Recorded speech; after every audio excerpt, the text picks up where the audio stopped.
Саламатсыздарбы? Дүйнөдө болуп жаткан соңку эл аралык кабарлар топтому менен тааныштырып Нияз Ашматов. АКШнын президенти Дональд Трамп Конгресске Ирандагы согуш аяктаганын, бирок аскерлер өз ордунда кала берерин расмий түрдө билдирди. Иран өз позициясын жумшартып, АКШга согушту токтотуу боюнча жаңы сунуш киргизди. АКШнын президенти Дональд Трамп Конгресске Ирандагы согуш аяктаганын, бирок аскерлер өз ордунда кала берерин расмий түрдө билдирди. Мына сырткары согушту улантуу үчүн Конгресстин уруксатын алуудан баш тартты. Associated Press агенттигинин маалыматы боюнча президент Трамп Конгресске АКШнын Иранга каршы аскердик аракеттери азыркы угатышууну токтотуу келишиминин алкагында аяктады. Башкача айтканда, чыр-чатакты улантуу үчүн Конгресстин бекитүүсүнүн кереги жок экенин билдирди. Бирок Трамп өз сөзүндө аскердик чыр-чатак али бүтө элек болушу мүмкүн экенин ачык айтты. Иран өз позициясын жумшартып, АКШга согушту токтотуу боюнча жаңы сунуш киргизди. Тегеран биринчи жолу мурдагыдай алдын ала талаптарды коюунун ордуна бир нече маанилүү маселелер боюнча шарттарды бир эле учурда талкуулоого даяр деп билдирет The Wall Street Journal булактарга шилтеме берип. Атап айтканда, Иран Ормуз кысыгын ачуу маселесин АКШнын кепилдиктери менен катар талкуулоону сунуштады. Чабуулдарды токтотуу жана Иран портторунун блокадасын алып салуу керек аларга. Тегеран ошондой эле мурда кийинкиге калтырылып же башка шарттар менен тыгыз байланышта болгон санкцияларды жеңилдетүүнүн ордуна өзүнүн өзөктүк программасын талкуулоого даяр экенин билдирди. Бирок тараптар макулдашуудан алыс. АКШ өзүнүн өзөктүк программасына узак мөөнөттүү чектөөлөрдү талап кылууда. Ал эми Иран олуттуу жеңилдиктерге барууга даяр эмес. Ошого карабастан Тегеран ортомчуларга жакынкы аралыкта сүйлөшүүлөргө, анын ичинде Пакистанда өтүшү мүмкүн болгон жолугушууга даяр экенин айтты. Иран дагы эле жашыруун аскердик мүмкүнчүлүктөрү бар экенин айтып, аларды али ачыла элек жашыруун карталар деп атады. Муну менен алар АКШнын аскер деңиз күчтөрүнүн кысымынын натыйжалуулугун төмөндөтүүдө. Иранын узакка созулган чыр-чатакты колдоо үчүн жетиштүү ракеталары жана дрондору бар экени айтылып, өлкөнүн аскердик күчүнүн көлөмү али көрсөтүлө электигин белгиленди. Ошондой эле аскер деңиз күчтөрүнүн чектөөлөрү операцияларды үзгүлтүккө учуратпай турганы, стратегиялык суу жолунун жанында кемелердин кыймылынын уланып жатканы, Ирандын деңиз ишмердүүлүгү түздөн түз кийлигишүүсүз уланып жатканы маалым болду.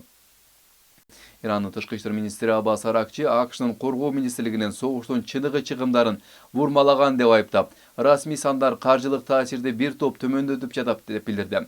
Экс сайтындагы постунда ал Пентагон калп айтып жатат деп ырастап, согуш $100 миллиард жеткенин кошумчалады. Аракчы Беньямин Нетаньяхунун кумар оюну АКШга билдирилгенден 4 эсе көп чыгым алып келгенин, ал эми салык төлөөчүлөр үчүн кыйыр чыгымдар алда канча жогору деп ырастап, аларды америкалык үй-бүлөгө айына болжол менен $500 деп баалаган. Пентагон мурда эпикалык каар операциясы болжол менен $25 миллиард жеткенин билдирген. Чыр-чатак 28 февралда башталып, андан кийин 8 апрелде угатышууну токтотуу жана Исламабадтагы сүйлөшүүлөр токтотулган. Financial Times'тын маалыматы боюнча, Израиль Ирандын чабуулдарын токтотуу үчүн Бириккен Араб Эмелигинде Iron Beam лазердик абадан коргонуу түзүмүн өткөрүп берген. Financial Times гезитинин маалыматы боюнча, Бириккен Араб Эмелиги ошондой эле 20 чакырымга чейинки аралыкта шахет сыяктуу дрондорду аныктаган спектро байкоо түзүмүн алган. Iron Beam бул кыска аралыкка учуучу ракеталарды жана дрондорду түзмө-түз күйгүзүүчү лазердик түзүм. Ал мурда Хезболланын чабуулдардан коргонуу үчүн колдонулган. Бирок башка өлкөлөргө өткөрүп берүү жөнүндө кабарланган эмес. Бириккен Араб Эмелиги ошондой эле темир калкан түзүмүнүн элементтерин жана израилдик аскерлерди техникалык тейлөө үчүн жөнөтүп, реалдуу убакыт режиминде чалгындоо маалыматын бөлүшүүнү күчөткөн. Дональд Трамп Германиянын америкалык аскерлерди чыгарып кетүүнү сунуштап, коргонуу кызматкерлерин таң калтырды. Пентагондогу көптөгөн адамдар бул тууралуу анын Truth Social сайтындагы билдирүүсүнөн билишкен. Жана аскерлерди кыскартуу боюнча алдын ала пландары жок болчу. Германияда болжол менен 35-40 миң америкалык аскер бар. Ошондой эле негизги командачылык пункттар жана инфраструктура жайгашкандыктан ар кандай тез арада чыгарып кетүү кымбатка турат жана логистикалык жактан оор. Айрыкча Пентагондун Иран менен болгон согушка катышуусун эске алганда. Пентагон жума күнү Европа менен АКШнын президенти Дональд Трамптын Ирандагы согуш боюнча пикири келишпестиги күчөгөндүктөн Германиядан 5000 аскерди чыгарып кетүүнү пландап жатканын жарыялады. Пентагон аскерлерди чыгарып кетүү кийинки 6 айдан 12 айга чейин аяктайт деп күтүлүп жатканын билдирди. Трамп Германиянын канцлери Фридрих Мерц менен болгон тирешүүдөн кийин ушул аптанын башында аскерлерди кыскартаарын айтып коркуткан. Дүйшөмбү күнү ал ирандыктар 2 айга созулган согушту токтотуу боюнча сүйлөшүүлөрдө АКШны кемсинтип жатканын айтты. Атын атагысы келбеген Пентагондун жогорку даражадагы кызматкери Германиянын акыркы билдирүүсү орунсуз жана пайдасыз болгонун айтты. Кызматкердин айтымында кыскартуу 2022 жылга чейинки деңгээлге кайтарылат. Анда президент Джо Байдендин Орусия Украинага басып киришинен кийинки күч топтогон болчу. Алардын айтымында азыр Германияда жайгашкан бригадалык согуштук топ кетип калат жана ушул жылдын аягында ал жака жайгаштырыла турган алыска аралык атуучу батальон мындан нары кетпейт. Трамп Иран жаңжал учурунда Ормуз кысыгын ачууга жардам берүү үчүн башка НАТО өнөктөштөрүнүн деңиз флотун жибербегени үчүн катуу сынга алгандан кийин Германияны бөлүп көрсөттү. Германияда 35 миңге жакын америкалык аскер бар. Бул Европадагы эң ири америкалык күчтөрүнүн бири. АКШ Иранга каршы операцияда Трампты колдогон Италия менен Испаниядан америкалык аскерлерди чыгарып кетүү маселесин карап жатат. Трамп ага Италия менен Испания Иран менен болгон жаңжал учурунда Вашингтонго жардам бере алышпаганын жөө келтирген. Бул тууралуу АКШнын президенти Дональд Трамп Time басылмасына билдирген. Италия бизге эч кандай жардам берген жок. Ал эми Испания абдан жаман мамиле кылды.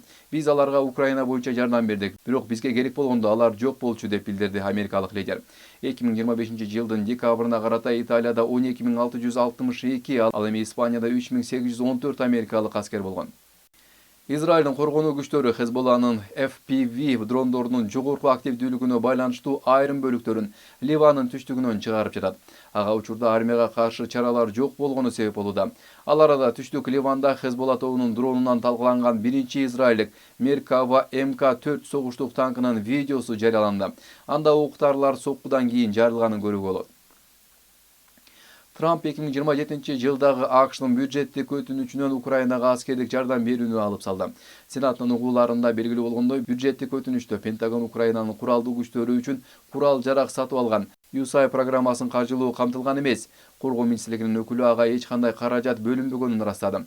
Ошол эле учурда АКШнын жалпы коргонуу бюджетин рекорддук 1,5 триллион долларга чейин көбөйтүү пландаштырылууда. Нью-Йорк Таймстын маалыматы боюнча АКШ триллион долларлык аскердик бюджетине карабастан заманбап согушка даяр эмес. Америка өзүнүн армиясына жылына болжол менен 1 триллион доллар сарптайт. Бул Иранга караганда 100 эсе көп. Бирок Нью-Йорк Таймс гезитинин маалыматы боюнча чындык кагаз жүзүндөгүдөн бир топ айырмаланат. Кубаттуу аба күчтөрүнө, деңиз флотуна жана өнүккөн технологияга карабастан АКШ чечүүчү натыйжага жете алган жок. Иран Ормуз кысыгын көзөмөлдөп, союздаштарын ракеталар жана дрондор менен коркутуп, кысымды сактап келет. Натыйжада алсыз өлкө өзүн күчтүүрөөк сүйлөшүү позициясында табат. Бир себеби АКШтын заманбап согушка даяр эместигинде. Анын коргонуу өнөр жайы керектүү сандагы курал-жарактарды тез арада чыгара албайт жана Пентагон татаал жана кымбат түзүмдөргө таянууну улантууда. Ал эми чындыгында Украинадагыдай жапыр түрдө өндүрүлгөн дрондор жана арзан чечимдер бар. Bloomberg'in маалыматы боюнча айрым өлкөлөрдө мунайдын тартыштыгы июнь айынын башында эле пайда болушу мүмкүн. Баалар экинчи жума катары менен жогорулууда. Brent мунайынын баасы 1 баррелине $111 жогору. Ал эми WTI 106 доллардын тегерегинде. Мунай бир жуманын ичинде 12%га жакын, ал эми 2 жуманын ичинде 4төн 1 бөлүгүнөн ашык өстү. Аналитиктердин айтымында абал начарлашы мүмкүн. Айрым өлкөлөр мунайдын кескин тартыштыгына туш болуу коркунучунда. Алгачкы белгилер жакында күтүлүүдө. АКШ менен Венесуэла 7 жылдан бери биринчи жолу түз аба каттамдарын калыбына келтиришти. Майами Каракас каттамы боюнча алгачкы каттам эки өлкөнүн ортосундагы транспорттук, дипломатиялык жана экономикалык байланыштарды калыбына келтирүүдөгү жаңы этап катары каралууда.